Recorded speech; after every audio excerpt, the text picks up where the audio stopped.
মেয়াদ প্রায় 1 বছর কিন্তু হতে চলেছে, 11 মাস তো হয়ে গেল। এরই মধ্যে তাদের পারফরমেন্স নিয়ে সারা দুনিয়ায় এখন নানা ধরনের আলোচনা হচ্ছে, চুলচেরা বিশ্লেষণ হচ্ছে। কেমন করছে ডক্টর ইউনূসের নেতৃত্বাধীন সরকার? পশ্চিমা বিশ্বে, যে বিশ্বের উপর সবচেয়ে বেশি নির্ভর করতেন ডক্টর ইউনূস নিজে, যতবার উনি আওয়ামী লীগ সরকারের সঙ্গে বিরোধী জড়িয়েছেন, অথবা বলা যায় আওয়ামী লীগ সরকার অথবা শেখ হাসিনা সরকার জড়িয়েছে ডক্টর ইউনূসের সঙ্গে বিরোধে, ততবার কিন্তু ডক্টর ইউনূসের পক্ষে দাঁড়িয়েছে পশ্চিমা বিশ্ব, পশ্চিমা মিডিয়া। সেই পশ্চিমা বিশ্ব এবং পশ্চিমা মিডিয়া তাদের কথাবার্তা শুনে এখন যেন মনে হচ্ছে তারা ডক্টর ইউনূসের বিপক্ষে কথা বলছে। এই পরিবর্তনটাকে ডক্টর ইউনূস কিভাবে গ্রহণ করবেন? উনি কি এ সমস্ত ব্যাপারে সচেতন আছেন? কিছুদিন আগে উনি লন্ডন সফরে গিয়েছিলেন, অনেকের সঙ্গে দেখা করেছেন, অনেকের সঙ্গে দেখা করতে চেয়েছেন কিন্তু পারেননি। কোথাও সম্মানিত হয়েছেন, কোথাও কিঞ্চিত অপমানিত হয়েছেন। ইন্টারভিউ করেছেন একাধিক, নানা জনের নানা কথা। এই সময় উনি ইকোনমিস্টকেও একটা ইন্টারভিউ দিয়েছিলেন। সেই ইকোনমিস্টে, দ্য ইকোনমিস্টে দুদিন আগে তারা এই বাংলাদেশের প্রসঙ্গ নিয়ে তাদের একটা রিপোর্ট প্রকাশ করেছে। এই রিপোর্টটার শিরোনাম তাদের অনলাইন সেকশনে একভাবে আছে এবং প্রিন্ট সংস্করণে আরেকভাবে আছে। প্রিন্ট সংস্করণে লিডার্স শাখায় এটার শিরোনাম হয়েছে আনব্যান দ্য আওয়ামী লীগ, মানে আওয়ামী লীগকে ব্যান না করা, এই ছিল শিরোনাম।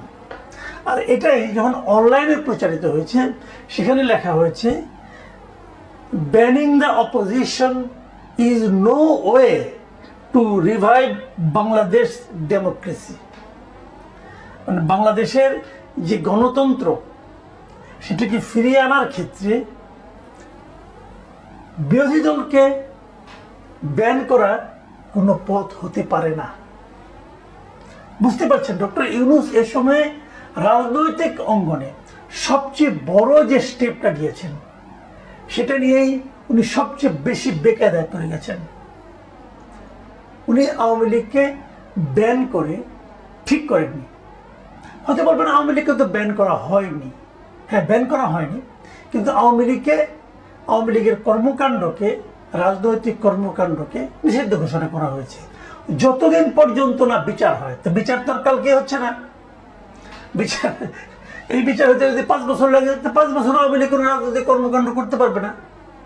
আর আপনি যতই বলেন না কেন, যত যাই বলেন না কেন, আপনি প্রমাণ করতে পারবেন না যে এই সিদ্ধান্তটা, এই যে আওয়ামী লীগকে রাজনীতি করতে না দেওয়ার সিদ্ধান্তটা, এটাকে খুবই গণতান্ত্রিক সিদ্ধান্ত বলা যাবে, এটা প্রমাণ করা কঠিন, সম্ভব না, ইম্পসিবল। এটা জাস্ট গাইড যদি আমি বলবো, আপনি হয়তো বলবেন এটা আইনের মাধ্যমে। আইন মানে একটা কালো আইনের মাধ্যমে, একটা নির্বাহী আদেশে একটা কালো আইনের মাধ্যমে এই কাজটা আপনারা করেছেন। এই যে গায়ের জোরে একটা সিদ্ধান্ত নেওয়া, আমি শুরু থেকেই কিন্তু বলে এসেছিলাম যে এই কাজটা এই সরকারের জন্য বুমেরাং হয়ে যাবে।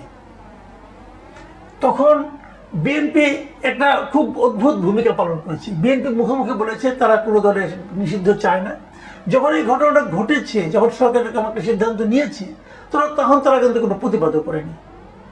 সরকার ভেবেছে কেউ তো প্রতিবাদ করছে না, এটা বিরাট কাজ আমি করে ফেললাম, হাসনাত আবদুল্লাহর হুমকিতে টলমলো হয়ে এই সিদ্ধান্ত নিয়ে নিলাম। ঈদের আনন্দ সবাই অনুভব করলেন। নেট রেজাল্ট কি? নেট রেজাল্ট হলো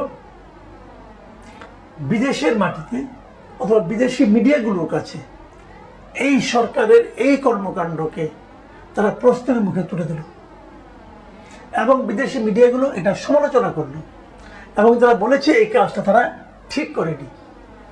যে রাজনৈতিক ঐকমত্য গঠন করার কথা ছিল, শেখ হাসিনা সরকারের পতনের পর দেশটাকে সামনের দিকে অগ্রসর করে নেওয়ার জন্য যে যে পদক্ষেপগুলো নেওয়া উচিত ছিল, সেই সব পদক্ষেপ নেওয়ার ক্ষেত্রে সবচেয়ে বড় বাধার যে কাজটা, সে কাজটা হলো এই একটা রাজনৈতিক দলকে তার রাজনৈতিক কর্মকাণ্ডকে নিষিদ্ধ ঘোষণা করা, এবং এটাকে তারা মোটেই পছন্দ করেনি। ইকোনমিস্টের লেখায় কি লেখা হয়েছে আমি একটু আপনাদের পড়ে শোনাই। ক্ষমতাচ্যুত আওয়ামী লীগের কার্যক্রম নিষিদ্ধ করার সিদ্ধান্ত গণতন্ত্র পুনর্গঠনে প্রতিশ্রুতির সঙ্গে সাংঘর্ষিক। মানে এই সরকার যে গণতান্ত্রিক পুনর্গঠনের যে প্রতিশ্রুতি দিয়েছে তার সঙ্গে এই সিদ্ধান্তটা সাংঘর্ষিক। বিতর্কিত সন্ত্রাস বিরোধী আইন সংশোধনের মাধ্যমে জারি করা নিষেধাজ্ঞা আইনি ও নৈতিকভাবে প্রশ্নবিদ্ধ। এটি সেই পুরনো রাজনৈতিক প্রতিশোধের চক্রকে আবার জাগিয়ে তুলতে পারে। আগের যে প্রতিশোধের যে একটা মানে আপনার প্রতিপক্ষকে হেনস্থা করার, নৃশংস নিশ্চিহ্ন করার যে একটা মানে আপনার পদ্ধতি ছিল, সেই পদ্ধতিটাকে আবার এটা জাগিয়ে তুলতে পারে। এবং সেই পদ্ধতিটা আমরা প্রয়োগ করতে দেখেছি আওয়ামী লীগ সরকারকে, আওয়ামী লীগকে। সেটাই আবার এরা করছে আওয়ামী লীগের বিরুদ্ধে। তারপর তারা আরো লিখেছে, এখনো ব্যাপক জনসমর্থন থাকায় বাংলাদেশের বর্তমান সরকারের উচিত আওয়ামী লীগের ওপর থেকে বিধিনিষেধ প্রত্যাহার করে তাদের নির্বাচনে অংশগ্রহণের সুযোগ করে দেওয়া। ইকোনমিস্টের এই নিবন্ধন, এই যে নিবন্ধন তারা লিখেছে, এই নিবন্ধকে আপনি উড়িয়ে দেবেন কিভাবে? এখন কি আপনি বলবেন যেটা আগে বিএনপির ব্যাপারে বলা হতো, আওয়ামী লীগ বলতো, বিএনপির পক্ষে কিছু গেলে আওয়ামী লীগ বলতো এটা বিএনপির লোকজন, জামাতের লোকজন টাকা দিয়ে করিয়েছে। এখন কি আবার এই সরকার বলবে এটা আওয়ামী লীগ টাকা দিয়ে করিয়েছে? আমরা একটা অদ্ভুত মানে মানসিকতা, অদ্ভুত আচরণ আমাদের সরকারগুলির মধ্যে দেখি। আমাদের সরকারগুলো সবসময় আমি দেখেছি এই যখনই নিজেদের বিপক্ষে যায় তখনই সেখানে যারা বিরোধী দলের ষড়যন্ত্র খুঁজে পায়। এখন ইকোনমিস্টকে সেই ষড়যন্ত্রের মধ্যে ঢুকে গেল কিনা এটা ডক্টর ইউনূস নিজে ভালো বলতে পারবেন।